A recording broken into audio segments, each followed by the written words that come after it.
Hey guys, welcome back to my channel. I'm Sneha and today I'm doing a comparison between two of the newer setting powders out in the beauty market.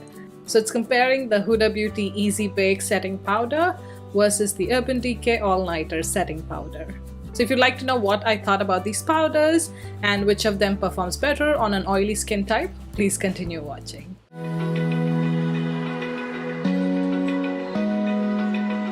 I've already applied foundation and concealer all over my face. I've finished my brows and I've just started with my eye makeup. I have nothing under my eyes, so there's no concealer, and nor have I finished my eye makeup. So on one half of my face, I'm going to apply the Huda Beauty Easy Bake powder. So when I went to the store, I was matched to two shades, Banana Bread and Blondie.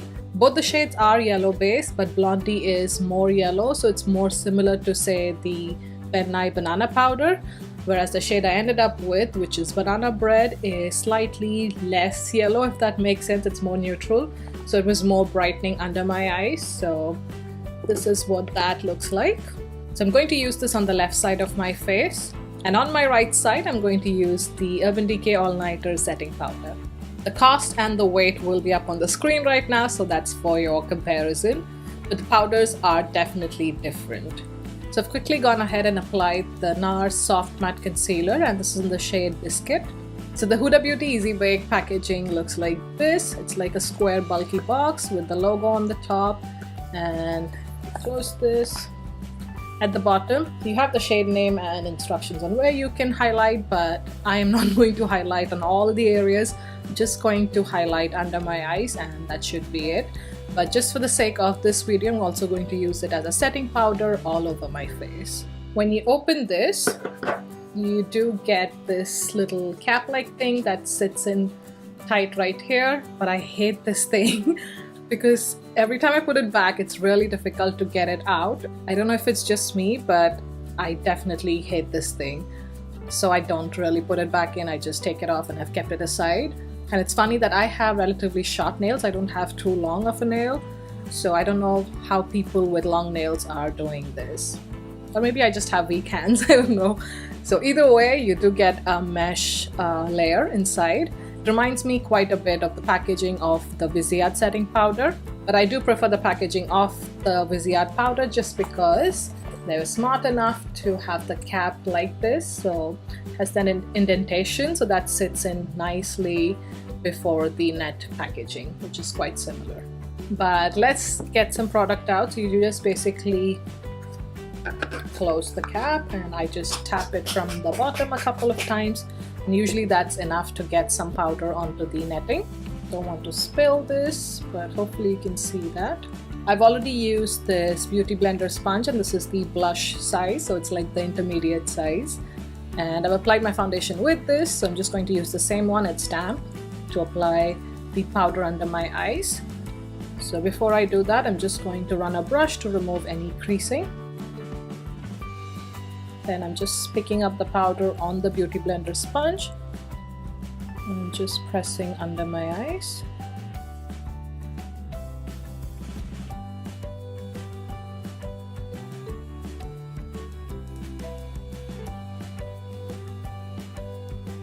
Also going to bring it down the sides of my nose so I can pinch it in a little bit.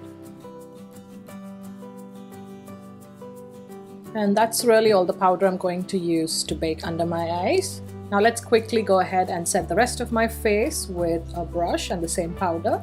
I'm going to use something like a dense brush just so I can push the product really into my skin. Just because I have really oily skin and it's quite hot outside. So I do want the foundation to not move. So I've just taken some powder on the brush. Just going to push it into my skin. But I'm not going to bake my face with the powder, if that makes sense. So that's the left side of my face that I've set with the powder. When comparing it to the side that has no powder, you can see that the powder has nicely mattified my skin, makes it look more smooth. Can you see that? And also that the pores are less obvious on the side that has the powder. So I'm just going to let this sit for a couple of minutes while I powder the other side with the Urban Decay setting powder. Also, one thing I forgot to mention is the Huda Beauty powder does have a fragrance to it. It is quite obvious the second you open the packaging, at least for me, and it stays put for some time, especially if you have powder or baking around the nose. You can still smell it, but either your body gets used to it or the fact that when you dust it off, it kind of goes away, I guess, in a few minutes. But that's something to consider if you are sensitive to fragrance. The shade Blondie was also working for me for my under eyes, and that would have given me more of a natural setting under my eyes. But I have a lot of yellow tone powders, and Shweta Vijay, who was with me shopping that day, and also the sales representative at Huda Beauty, did prefer the side with the banana bread just because it was slightly more brightening than the other one called Blondie, which was looking more natural and more close to my skin tone. So if you're looking for getting this powder to set your entire face and you don't want to look highlighted all over, then I would recommend getting Blondie if you're of a similar skin tone as mine. Now, looking at the Urban Decay All Nighter powder, the packaging is stunning. Do you guys see that? It has like little water droplets on top of it. I love that effect. And this powder is supposed to be waterproof, so which is amazing, and we're going to test it at the end of the day. On the back it just says All Nighter, gives you the weight and all of that. And inside you do get a mirror and the powder's right in there. You do not get any sponge or applicator with this. So again, I'm just packing my brush with this powder and just going to dab it all over my face before I go in and set under my eyes with a smaller brush. They say this powder is translucent, but I feel like it always makes my face look a little bit more brown. I'm not sure why. But this powder is extremely finely milled. Just going to quickly set under my eyes as well. So as you'll notice with this powder, it won't be as brightening as the Huda Beauty one under my eyes anyway. So just removing the creases first.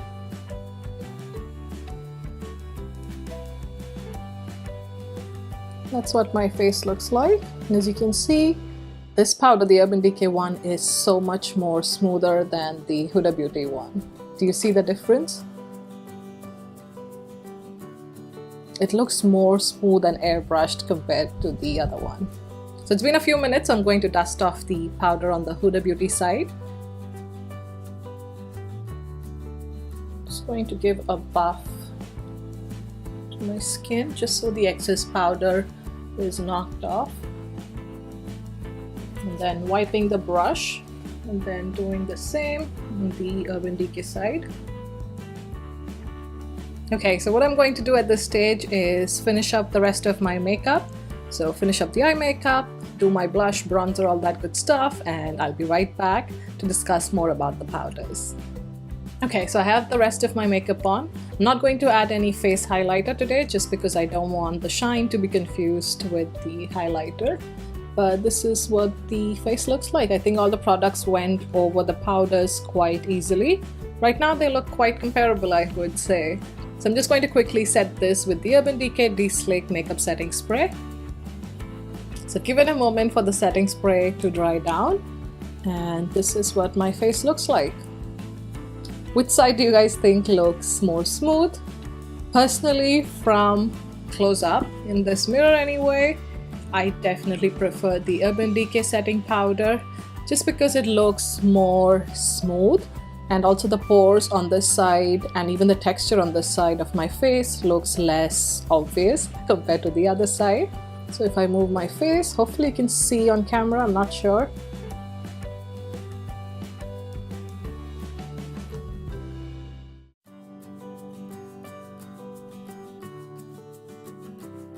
So it's been 2 to 3 hours since I first applied the powder. So here is the side which got the Huda Beauty Easy Bake powder. The under eye still looks matte, but the rest of my skin, so my forehead, my cheeks, look kind of glowy, and then I do have oil coming through around my nose area, which is usually the problem area for me. And on this side where I have the Urban Decay All Nighter powder, I feel like my skin is a lot more matte looking, especially the forehead and the cheek in comparison with the other side. So if I come in closer, maybe you can see a better difference. Look at the glow right here versus this side. Hopefully what I can see here in person is also translating on camera. Also, the Urban Decay side still looks a lot more smoother than the Huda Beauty side. So overall, I feel like for my skin type, which is a very oily skin type, I definitely prefer the Urban Decay setting powder. Now that being said, look at the under eyes. Hopefully it's picking up on camera, but the Huda Beauty side I felt was looking a lot more brighter than the Urban Decay side. So I can definitely use the Huda Beauty Easy Bake powder for setting under my eyes and for giving that highlighted look on my face.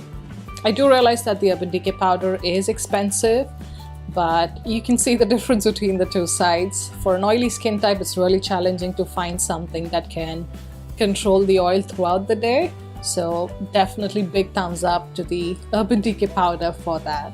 Now I'm just going over certain properties of both the powders.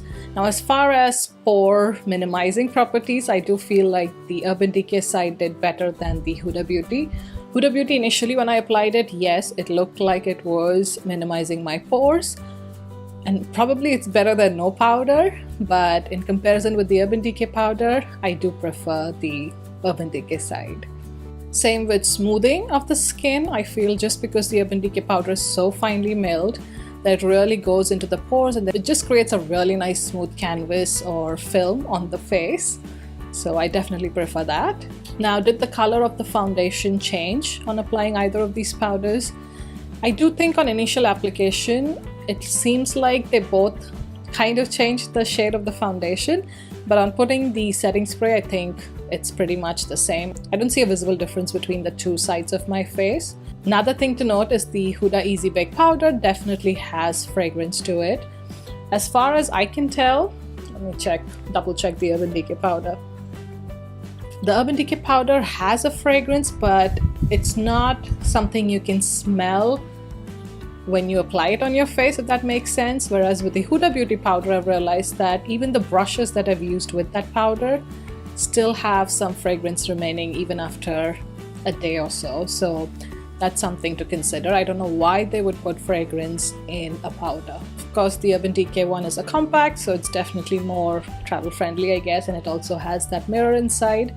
So this gets an extra point compared to the Huda Beauty as far as packaging and travel friendliness is concerned. For the cost per gram, definitely Huda Beauty is way cheaper than the Urban Decay. So overall, where do I think I would use these powders? I would definitely keep the Urban Decay one for, say, special occasions or for really hot summer days where I need that extra staying power. I would definitely go in with the Urban Decay one. With the Huda Beauty powder, I see myself using that mostly just to bake. So any areas that you want to highlight or bake, so under your eyes, maybe you want to cut your cheekbone, so you want to highlight right under where you contour, you can do that. You can contour or highlight the bridge of your nose, your chin, your forehead, these kind of areas. So I see myself using that powder just for those purposes, but not as a setting powder, if that makes sense. So this is the 5-hour mark, and if I come closer, hopefully you can see that the results are still the same. This is the Huda Beauty side, which still looks more glowy, shiny, oily compared to this side, which is the Urban Decay side, looking more matte. So this is the extent to which I will be wearing this and testing it. The final test is to see the waterproof claim of the Urban Decay side. The Huda powder, of course, doesn't claim, but since my face is going to be drenched, we'll see how it does.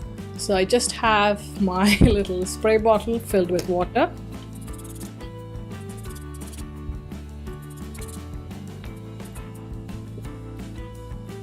So now it's starting to drip. Yeah, see, it's coming down from both sides. But what I'm going to do is hopefully blot this and see what happens. So I do see colored product from both sides.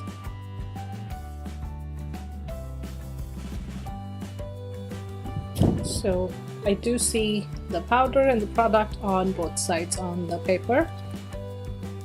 So I have to tell you that the makeup has come off from both sides on different areas, but most of my makeup is still on this side compared to this side. So I'm just going to come closer so you can have a better look.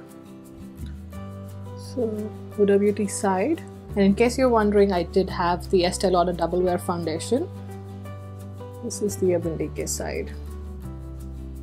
It still looks smooth, especially on the cheek. Not so sure about the chin. Maybe I didn't get enough powder there or something, but it seems to have come off on both sides around this area. But as far as my cheeks are concerned, I do think that I have more product on the Urban Decay side. So do I think it's completely waterproof? I don't think so, because the powder still came off from my face.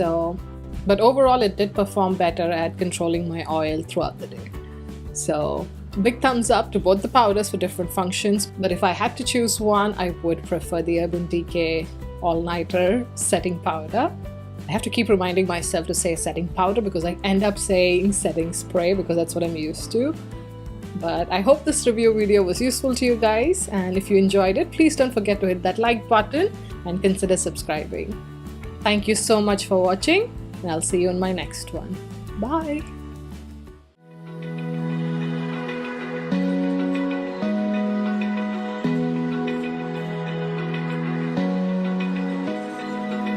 Open eye, feel the waves cut through me.